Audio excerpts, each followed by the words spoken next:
Olá, vim esclarecer uma questão aqui importante sobre a bulimia. Algumas pessoas têm me perguntado, pessoas leigas e até profissionais. E eu gostaria de primeiro falar algumas características da bulimia que muitas pessoas não se dão conta. E depois eu queria falar como a gente começa a sair do processo de bulimia. Primeira coisa, a bulimia se você for lá no Manual de Critérios de Diagnóstico de Psiquiatria, que a gente chama de DSM-5, você vai ter a descrição correta do que é bulimia, tá? Então, o que eu vou falar aqui não é totalmente como tá lá descrito, mas eu tô dizendo na prática clínica como que a gente traz essa observação e depois a gente linka com o Manual de Critérios e Diagnóstico de Psiquiatria, o DSM-5, para que a gente consiga pegar algumas características. E não são todas que estão lá, né, que podem caracterizar como uma bulimia. Mas a bulimia, ela não é só aquelas pessoas que comem em grandes quantidades ou acham que estão comendo em grandes quantidades e induzem vômitos, né? Sim, não é só isso, tá? Então, normalmente a bulimia ela vem de um episódio de que a pessoa que acha que está comendo muito ou realmente ela está comendo em grandes quantidades e ela tenta compensar. Ela tenta compensar depois com jejuns prolongados, com atividade física extenuante, utilização de medicamentos para emagrecer, laxantes, diuréticos, o famoso comer e cuspir, né? Assim, principalmente quando já não conseguem induzir vômitos. Então, as pessoas que têm bulimia, elas não estão só praticando essa questão de induzir o vômito, e sim tem outras compensações.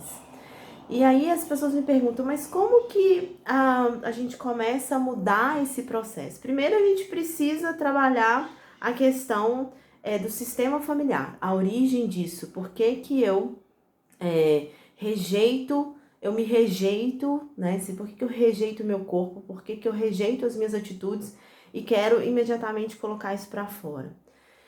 Então a gente olha isso. A segunda coisa que a gente começa é fazer uma negociação com o cliente. Vamos tentar buscar compensações que vão prejudicar menos. Então, por exemplo, se a pessoa tem o hábito de induzir muito vômito, vai ser bastante prejudicial, né? Ou jejuns prolongados demais também é bastante prejudicial. Então a gente vai negociando. O que dessas compensações, lembrando que são compensações do mesmo jeito, que podem ser menos prejudicial. Então, se a pessoa, por exemplo, né, tô dando um exemplo, isso não é uma regra para todas as pessoas, cada um vai encontrar a sua compensação que menos prejudica. Mas um exemplo, se a pessoa ela tem a capacidade de praticar uma atividade física, a gente começa com essa compensação na atividade física e depois a gente vai mudando a forma de lidar com aquela atividade física, que a atividade física, ela é nada mais ou nada menos uma forma de movimentar o corpo, de liberar emoções, pensamentos, sentimentos, de produzir substâncias que trazem um bem-estar para aquela pessoa. Então, a gente vai começando assim, e claro, trabalhando toda a questão emocional, mental, a questão sistêmica, comportamento, né? Então, é tudo junto e a gente vai trazendo essas compensações, deixando claro para o cliente que ele está fazendo uma compensação. E que não é, aquilo ali não é o final, mas aquilo ali é o começo de uma grande mudança para o processo.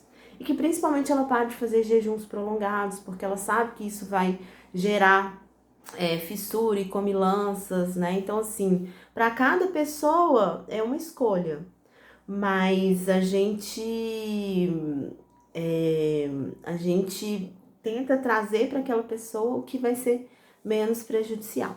Então é isso e fique bem.